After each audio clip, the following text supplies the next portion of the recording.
قلبت الدنيا فوق راسها حرفيا، لدرجة انه في كثير مشاهير وقنوات تلفزيونية اخبارية صاروا يحكوا عنها. بس ليش يا ترى؟ ايش عملت؟ القصة كلها بدأت قبل العيد بيوم واحد. في هذا اليوم بينزل ستوري على حساب نور ستارز على الانستغرام مكتوب فيه انه تم تهكير هذا الحساب وسيتم حذفه وحذف كل شيء فيه خلال 24 ساعة في حال نور ستارز ما دفعت $100,000 للهكر. طبعا البداية الناس كلها كانت مستغربة من الموضوع ومو مصدقته، ولكن لما نور ستارز نشرت فيديو على التيك توك وحكت فيه القصة صدقنا.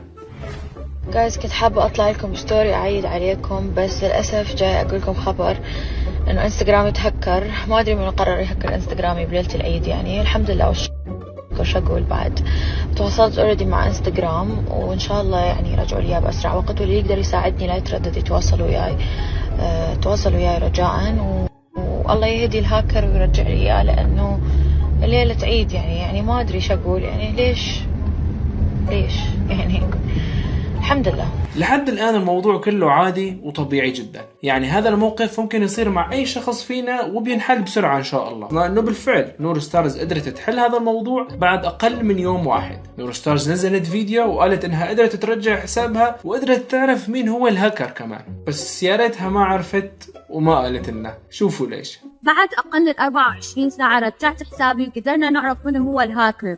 الهاكر هو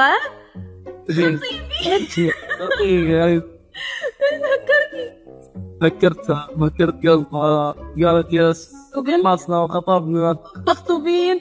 باي ذا واي كريم اختصاصا اللي ما يعرف سايبر سكيورتي، يعني هو قانونيا هكرته بالقانون، هاكر قانونيا. وأنا يعني تعرفون أحب أطاقلكم ليش سوالف، فحبينا نتفاهم سوا ونقول لكم إحنا خطبنا.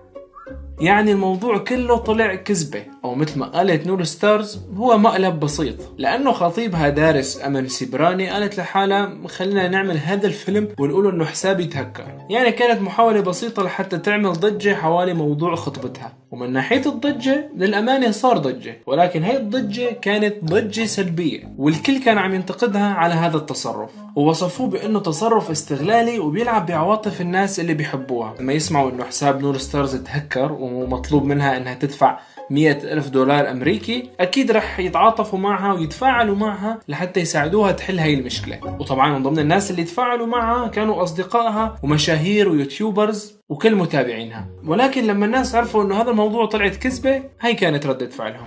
إذا شخص طلع في السوشيال ميديا وقال أنا أتعرض للتهديد، أنا أتعرض للابتزاز، أنا تم تهكير حسابي، أنا قاعد يهددوني إنه يفضحون فيني ويحطوا لي شات وإلى آخره، حتى لو هذا كان صدق، هذه جريمة يعاقب عليها القانون. هذه تعتبر زعزعة للأمن العام. راح يقول لك وكيل النيابة روحي أقرب مخفر، حتى لو مو قادرة تطلعين من البيت قدمي بأبليكيشن الشرطة الشكوى مالتك، لكن don't talk about it على السوشيال ميديا وتزعزعين الأمن العام وتورين إنه الدنيا سايبة وإنه عادي، قاعد تهددين أمام الملأ وأمام الملايين وقاعد يبتزك ويطلب منك 100,000 مبالغ على بعضها.